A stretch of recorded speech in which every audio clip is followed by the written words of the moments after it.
इशार हज़ार के आसपास जब दुनिया तेज़ी से तरक्की कर रही थी, ब्रिटेन के एक शिपयार्ड में एक ऐसा जहाज़ तैयार हो रहा था जिसे लोग अनसिंकेबल यानी डूब ना होने वाला कहते थे।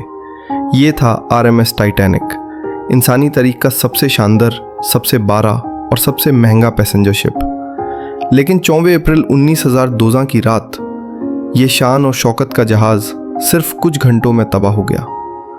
आज हम जानेंगे कि टाइटैनिक असल में कैसे तबाह हुआ। टाइटैनिक का निर्माण 1909 में बेलफास्ट के हालैंड एंड वुल्फ शिपयार्ड में शुरू हुआ। इसे दुनिया का सबसे महफूज शिप कहा जाता था। लंबी लंबाई 822 फीट, हाइट 150 फीट, तकरीबन 2200 से ज़्यादा मुसाफिर और क्रू। टाइटैनिक के 3 मजले थे। फर्स्ट क्लास, शहजादों जैसी जिंदगी। सेकंड क्लास, आराम और सुकून। थर्ड क्लास, गरीब मुसाफिरों का सफ़र। लेकिन सब एक ही मंजिल की तरफ जा रहे थे, न्यूयॉर्क। 10 अप्रैल 1902 से टाइटैनिक ने साउथहैम्पटन से अपना पहला और आखिरी सफ़र शुरू किया। हर तरफ खुशी, एक्साइटमेंट और उम्मीद की लहर थी। कोई यहाँ नौकरी के लिए जा रहा था, कोई अपने सपनों के शहर को देखना चाहता था, कोई बेहतर जिंदगी की तलाश में था। लेकिन किसी को भी अंदाज़ा नहीं था कि आगे मौत के साए इंतज़ार कर रहे हैं। 4 अप्रैल 1912, रात बिल्कुल साफ थी, लेकिन समुंदर एकदम खामोश। खामोश समुंदर का मतलब होता है आइसबर्ग को देखना और मुश्किल। टाइटैनिक को 6 बार आइसबर्ग वार्निंग्स मिल चुकी थी, लेकिन स्पीड कम नहीं की गई। कुछ लोग कहते हैं कि कैप्टन स्मिथ रिकॉर्ड टाइम में अमेरिका पहुंचना चाहता था। रात 11:40 PM, वॉचमैन ने चिल्लाया, आइसबर्ग राइट अहेड। लेकिन बहुत देर हो चुकी थी। जहाज को मोड़ने की कोशिश की गई, लेकिन टाइटैनिक का साइज इतना बड़ा था कि वो वक्त पर नहीं मुड़ सकता। आइसबर्ग जहाज के राइट साइड से टकराया। जख्म गहरा ना था, लेकिन लंबा था।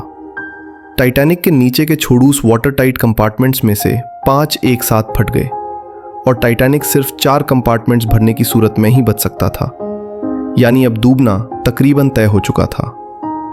12 बजे रात से 2 बजे तक 2 घंटे में जहाज धीरे धीरे समुंदर का हिस्सा बन रहा था। लेकिन सबसे बड़ी मुसीबत ये थी, टाइटैनिक पर लाइफ बोट्स आधी ही लगाई गई थी। जहाज में 2200 लोग थे और लाइफ बोट्स सिर्फ 1100 के लिए। लाइफ बोट्स 60% खाली भेजी गई। अफसोस, लोगों को तबाह होते वक्त दवा से ज्यादा गलतियों ने मारा। 5 अप्रैल को 2:20 टाइटैनिक बीच समुंदर 2 हिस्सों में टूटकर गहराइयों में डूब गया। बर्फीली हवा, बर्फ जैसा पानी में कुछ ही मिनट जिंदा रहना मुमकिन था। कारपेथिया नाम का जहाज रेस्क्यू के लिए पहुंचा, लेकिन तब तक टाइटैनिक तबाह हो चुका था। 1500 से ज्यादा लोग जान से गए। टाइटैनिक की तबाही ने पूरी दुनिया को हिला दिया। इस हादसे के बाद समुद्री कवानीन बदल दी गई। हर जहाज पर पूरे लाइफ बोट्स होना जरूरी, 24/7 radio communication, iceberg petrol system, safety drills वाजिब। आज टाइटैनिक समुंदर के 12,500 फीट नीचे अरसे से सोया हुआ है, लेकिन उसकी कहानी आज भी जिंदा है। टाइटैनिक एक सबक है। तकब्बुर, लापरवाही और अंदाजे इंसानी जिंदगियों को खतरे में डाल सकते हैं। ये सिर्फ एक जहाज का डूबना नहीं था, ये इंसानी गलतियों का नतीजा था। लाइक करें, सब्सक्राइब करें और कमेंट करें। आप टाइटैनिक की किस बात को सबसे हैराकून समझते हैं?